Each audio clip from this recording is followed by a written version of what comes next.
A lo que otra vez recibí otro golpe diciéndome que me callara, que me aguantara, que si había estado buena para embarazarme, que me tenía que aguantar por el dolor. Esta es la historia de Nelly, es la historia del nacimiento de su primer hijo. Además de esto, la doctora que la estaba atendiendo le hizo una episiotomía con unas tijeras que acababan de caer al piso. Después, otro doctor presionó su vientre para facilitar que su hijo naciera. Esta es una maniobra que está prohibida a nivel internacional. Y por si fuera poco, los médicos le dejaron la placenta dentro del útero, por lo que le dio fiebre puerperal y casi muere. Estas son algunas formas de violencia obstétrica, y aunque no siempre ocurren al mismo tiempo, sí es una situación que ocurre de manera común en México y en el mundo. ¿Ya conocías este término, violencia obstétrica? ¿Sabes de qué se trata y qué hacer si eres víctima de este tipo de violencia? En Serendipia investigamos este tema y a continuación te digo lo que encontramos.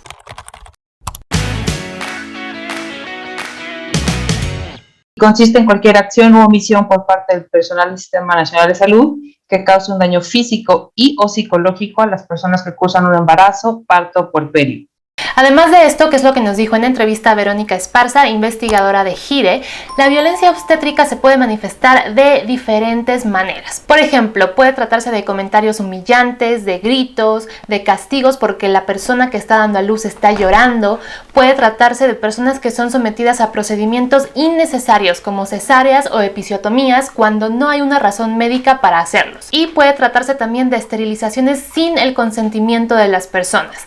Todas estas son manifestaciones de la violencia obstétrica. Y aunque no es una situación de la que se hable con frecuencia, sí es algo tan común que hay tanto personas como instituciones completas que ofrecen el servicio de partos humanizados, como una alternativa a los partos tradicionales. A mí no me gusta el nombre del parto humanizado, porque me hace pensar que todos los demás no son humanizados y es doloroso, ¿no? Es pensar, ¿por qué tenemos que llamarle a un parto humanizado si todos tendrían que ser de esta forma? Todos tendrían que ser tratados con respeto. Ahora, ¿esto es un delito? Pues no.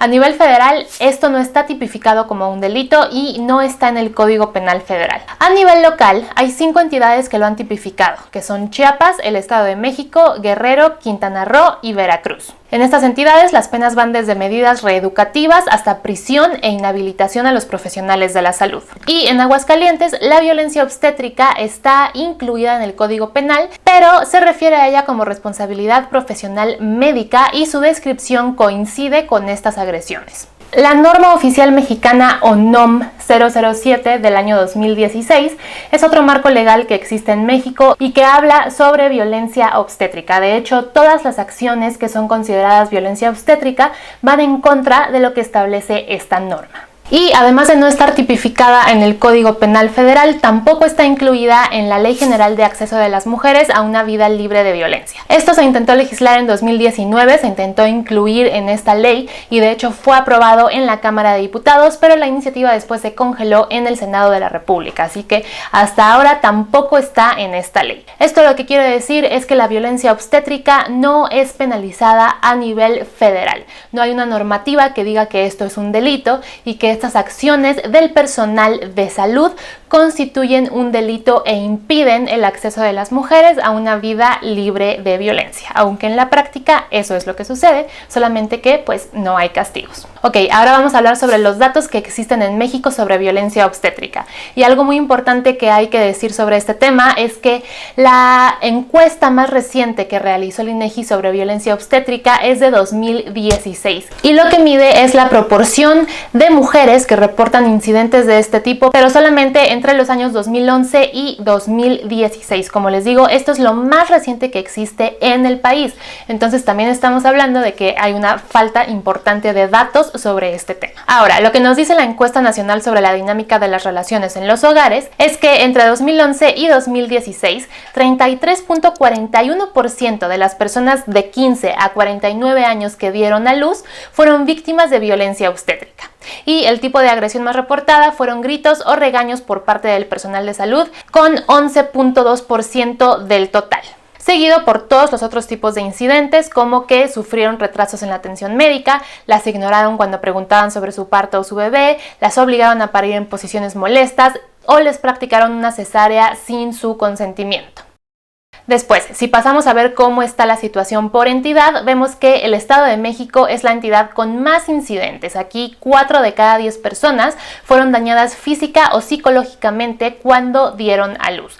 Y en el otro lado tenemos a Chiapas, que es el estado con menos casos de violencia obstétrica, con solo 20.8%.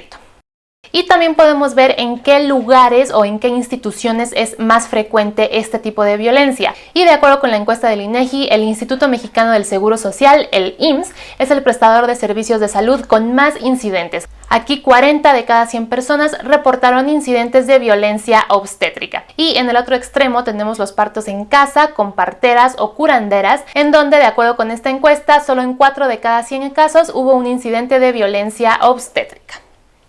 Como les decía, este no es un tema del que se hable con frecuencia. De hecho, hay personas que son víctimas de este tipo de violencia y no se dan cuenta o no lo saben nombrar hasta muchos años después. A veces nunca se dan cuenta de que fueron víctimas de violencia obstétrica porque es un tema del que no se habla. Parece que es muy normal que en este momento en el que estás teniendo a tu hijo o a tu hija, estás en labor de parto o necesitas una cesárea, te traten mal, te griten, te humillen y pues parece que todo eso se tiene que olvidar una vez que tienes a tu hija o a tu hijo en brazos, porque bueno, ya pasó. Pero la realidad es que esto no es correcto y además es una violación a los derechos humanos. Así que ahora que saben todo esto, ¿qué es lo que puede hacer una persona que ha sido víctima de este tipo de violencia? Bueno, en Serendipia consultamos a doctoras, consultamos a especialistas en derechos humanos y a investigadoras para que nos dijeran, pues para empezar, cómo está la situación de violencia obstétrica en México, pero también qué puede hacer una persona que ha sido víctima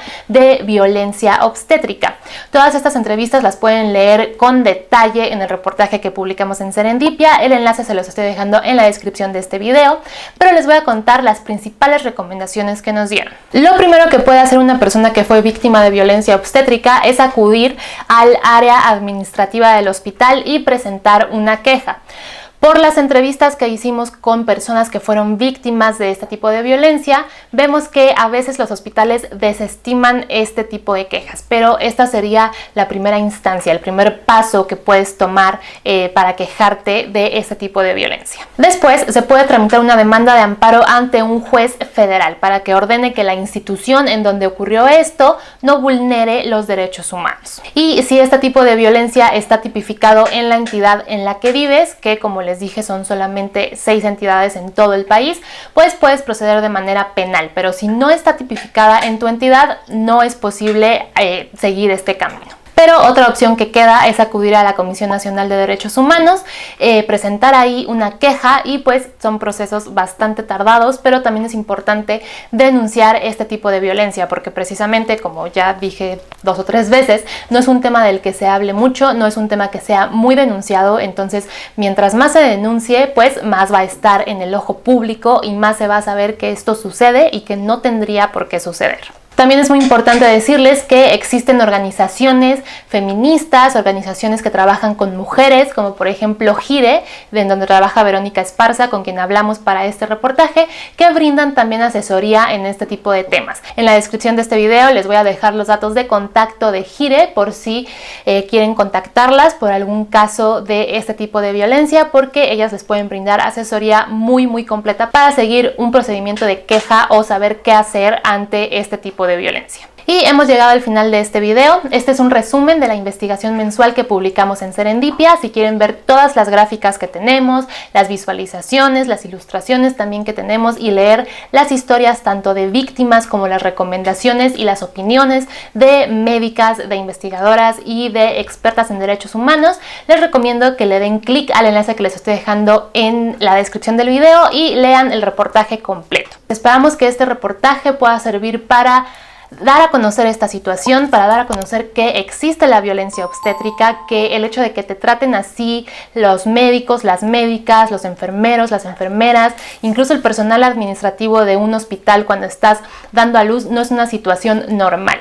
Es algo que no debe suceder, que se debe denunciar y pues que también se debe legislar en México. Esperamos que en algún momento esto se incluya en el Código Penal Federal para que haya más instrumentos con los que combatir este tipo de violencia. Espero que les haya gustado el video, o por lo menos que lo hayan encontrado útil, porque sé que no es un tema que guste mucho, pero sí es un tema del que es necesario hablar. Y bueno, sin más, nos vemos la próxima semana con un video nuevo.